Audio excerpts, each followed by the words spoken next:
sobrang laki ng kontrata na offer kay Kai Sotto at sa pagbabalik ni Kaiju, umaas pa ang value ng ating kababayan.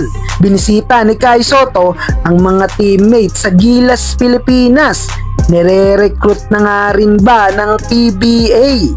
Pero bago yan, dito sa second play date ng PBA sa new second Inaris Center, jam-pack at sold out ang ticket.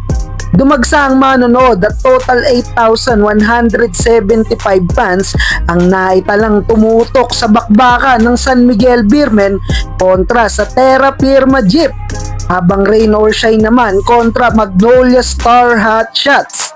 Tinalo ng San Miguel Beermen ang Terra Firma sa blowout win, final score 128-89. Tinapos naman ng Rain or Shine na Elasto Painters ang 6-game winning streak ng Magnolia Star Hot Shots, final score 119-105.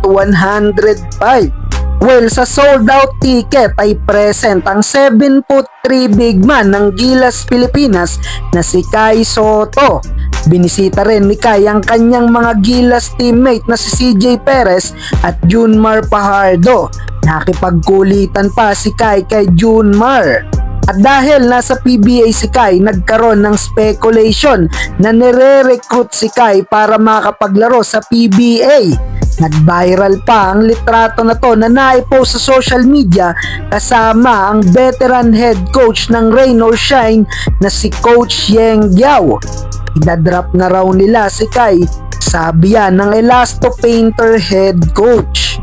Pero hindi yan totoo at chill lang kayo mga idol, dahil nagbabakasyon lang dito sa Pilipinas ang Koshigaya Alpas head coach na si Coach Anzay. Speaking of Koshigaya Alpas, kamakailan lang ay inanunsyo na ng Alpas na magbabalik sa Koshigaya si Kai Sotto at pumirma ng kontrata for 1-year deal. Ayon kay Mr. Homer Saison, eligible si Kai sa contract deal ranging from $600,000 to $800,000 o 49 million pesos in one season. Nag-average si Kai last season ng 13.8 points, 9.6 rebounds, and 11 block shots with 52% from the field. Ito ang best option from both side na manatili si Kai sa Alpas dahil malaking parte ng mga plays si Sotto sa Japanese Bowl Club.